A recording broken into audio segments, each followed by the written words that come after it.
তোমাকে আমি এত মায়া করে বানাইলাম, এত আদর করে বানাইলাম, তুমি বান্দা কি করবা? আমার ইবাদত করবা।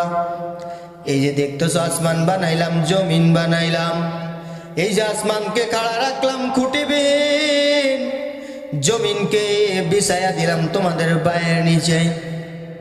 এই আসমান যখন প্রয়োজন হয় রোদ দেয়, যখন প্রয়োজন হয় তোমাকে অন্ধকার দেয়, যখন প্রয়োজন হয় সূর্য ওঠে, যখন প্রয়োজন হয় সূর্য ডুবিয়া যায়, যখন প্রয়োজন হয় চন্দ্র উঠিয়া যায়, যখন প্রয়োজন হয় চন্দ্র ডুবিয়া যায়, যখন প্রয়োজন হয় জমিনের ভিতরে তুমি চাষ করিয়া বীজ বপন করো বান্দা, আমি আল্লাহ চাইলে ওই বীজটাকে কিন্তু নষ্ট করে দিতে পারতাম, কিন্তু করি নাই রে বান্দা।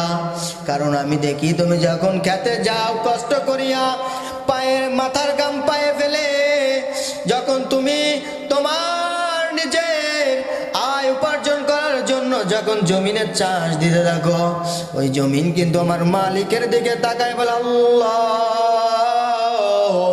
আমার বুকের উপরে ভারী ভারী জিনিস দিয়ে আমাকে চাষ করে।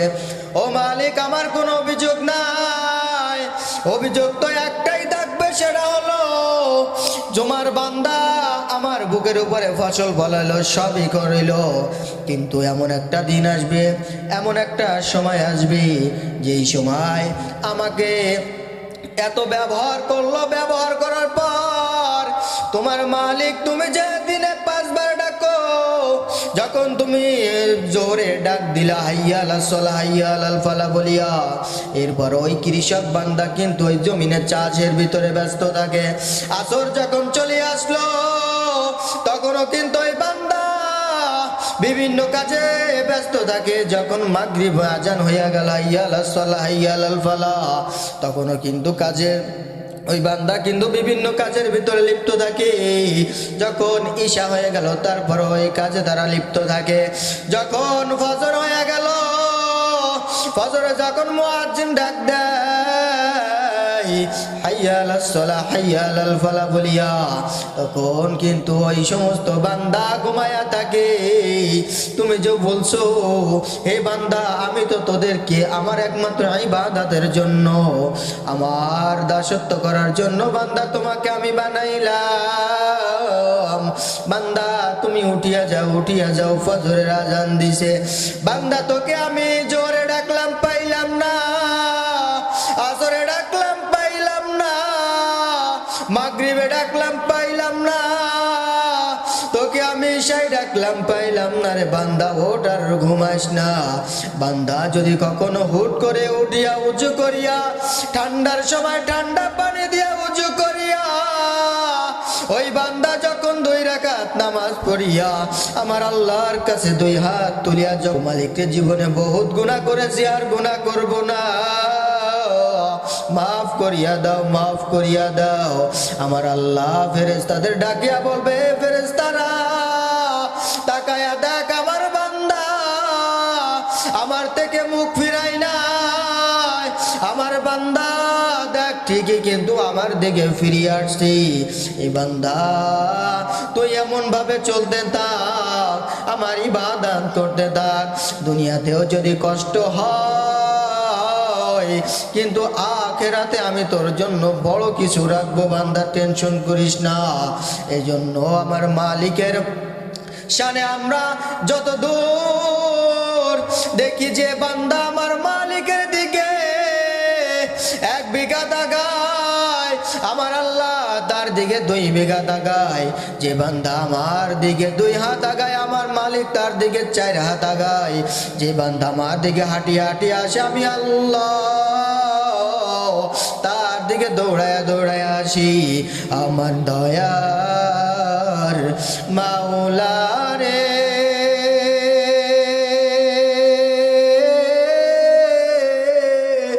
আমার মায়ার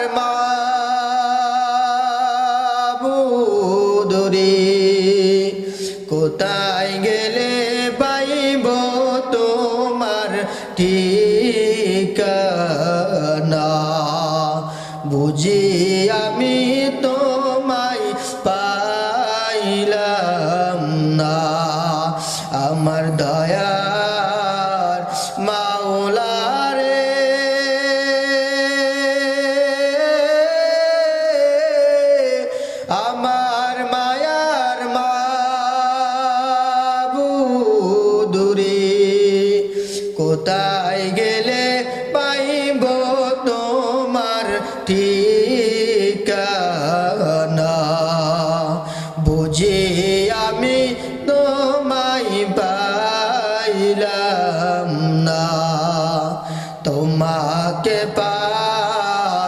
এবার আসে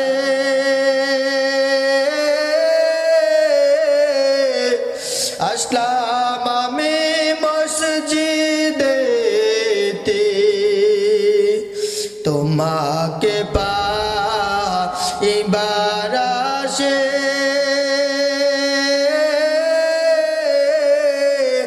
আসলাম আমি মাহফিলেতে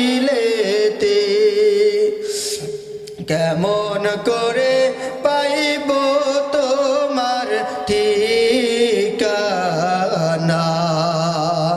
আমার দয়ার মাওলা রে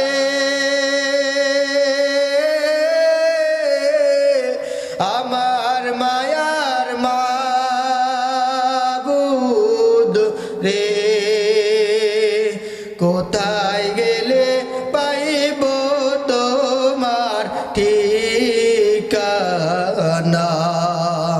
বুঝি আমি তোমায় পাইলাম না দেখেন না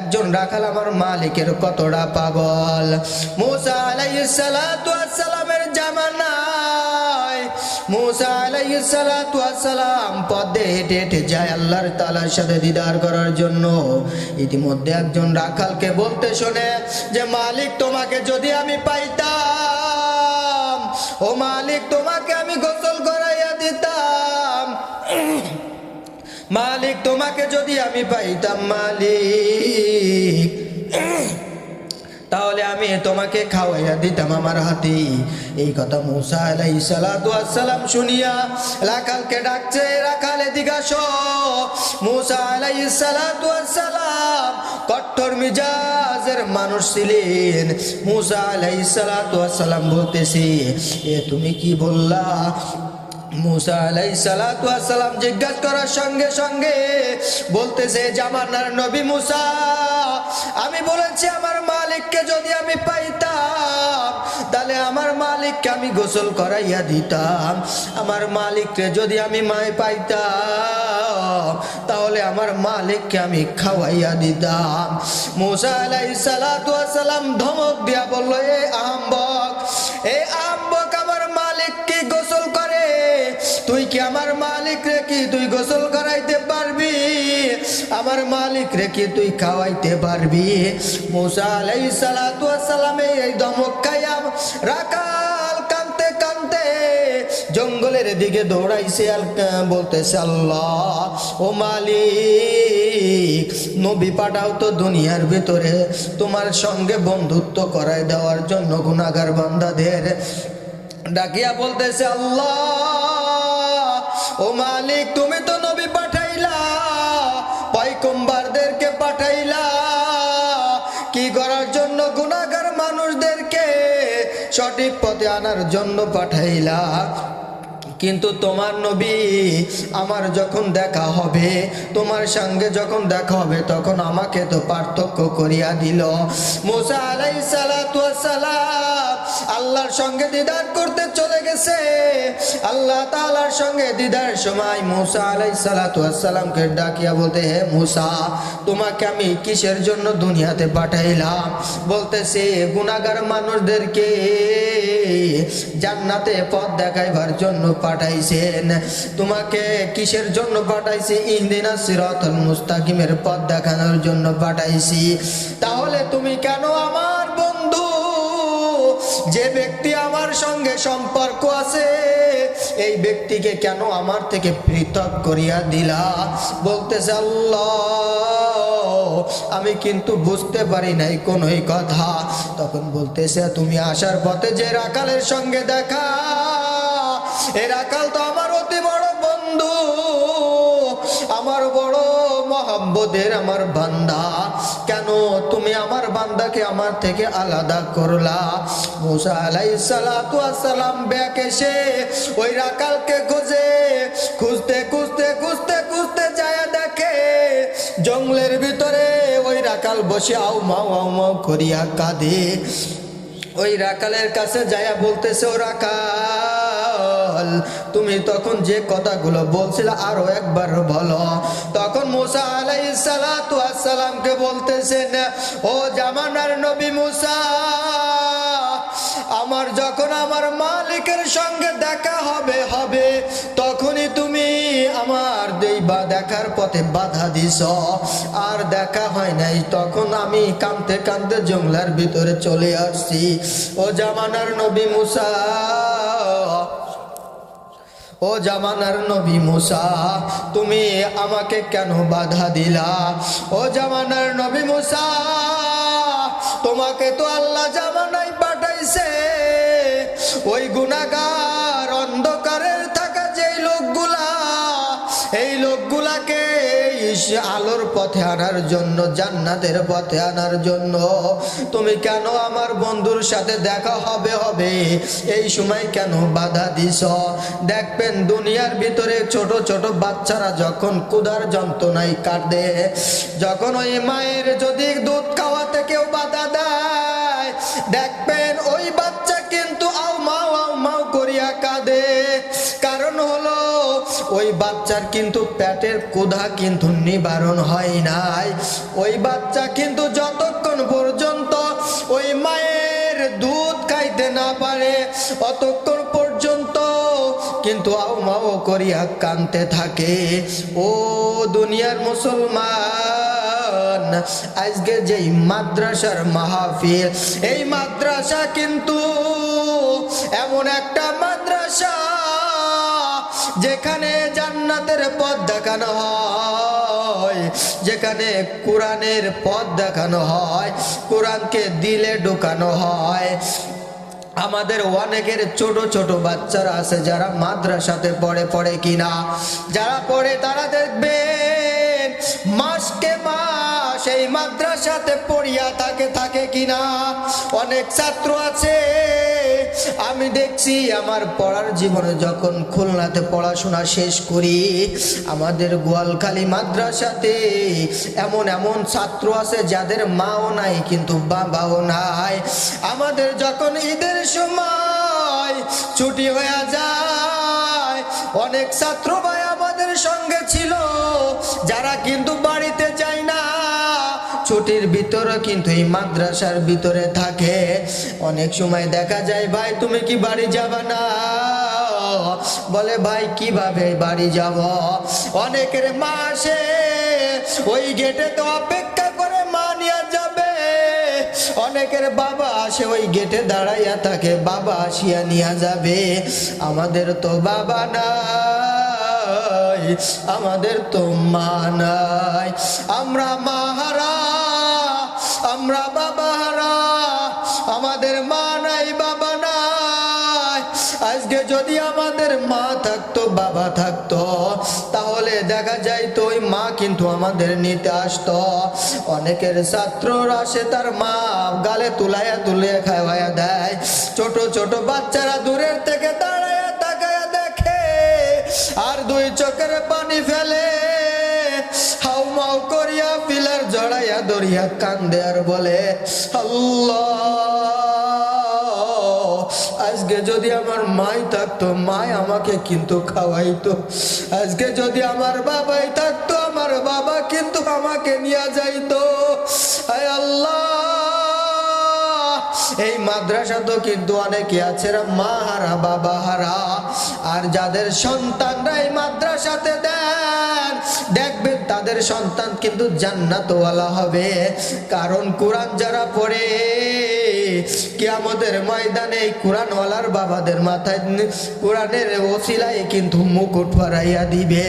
আমরা এখানে অনেকে আসছি, আসার পথে অনেকের মার কবর বাবার কবর বেঁধেছে কিনা, বাড়ির পাশে বাঁশ বাগানে আম বাগানের সাইডে কিন্তু মাকে ওই কবর দিয়ে আসছেন, বছর কি বছর রাখি আসছেন। কোনদিন কি এই মার খোঁজ খবর নিয়েছেন? এই কনকনে শীতের রাত্রে ওই কবরের ভিতরে মা কেমনে আছে, বাবা কেমনে আছে, ওই বাবা শীত লাগছে কিনা এই কোনদিন কি খবর নিছে? ওই মাকে কিন্তু মাসকে মাস ওই মাটির নিচে রাখি আসছেন। ওই বৃষ্টি হয়, ওই গর্তের ভিতরে পানি যায়, বৃষ্টি হয়, ঠান্ডা হয়, সব কিন্তু আমাদের কিন্তু ক্ল্যাপ আছে, কম্বল আছে, সব কিছু আমরা কিন্তু নিতে পারি শরীরে। কিন্তু ওই মাকে ওই বাবাকে রাখি আসছি, ওই মা হারা সন্তান, ওই বাবা হারা সন্তান, যারা ওই কবরে মাকে নিজের হাতে দাফন করিয়া রাখি আসছেন, আজকে বলিয়া যাব আমার মা হারা সন্তান, বাবা হারা সন্তান, আজকে যাওয়ার পথে মায়ের কবরের দিকে তাকাইয়া দেখবে, বাবার কবরের দিকে তাকাইয়া দেখবে, ওই গহীন অন্ধকার যেখানে দিনে মানে যাইতো কিন্তু বড় ভয় হয়, ওই মাকে একা রাখি আসছি, বাবাকে একা রাখি আসছি, কোনোদিন মায়ের খোঁজ নেয় নাই, বাবারও খোঁজ নেয় নাই। আল্লাহ তাকায় দেখেন না মালিক, অনেক মুরব্বী বাবা আছে এখানে যাদের মা না। ও আল্লাহ, এই মা হারা সন্তান, বাবা হারা সন্তান, মালিক রে, তুমি আজকের এই মাহফিলে আসার ওসিলায়, উলামায়ে কেরামদের কথা শোনার ওসিলায়, কোরআন হাদিসের কথা শোনার ওসিলায় তাদেরকে জান্নাত দিও।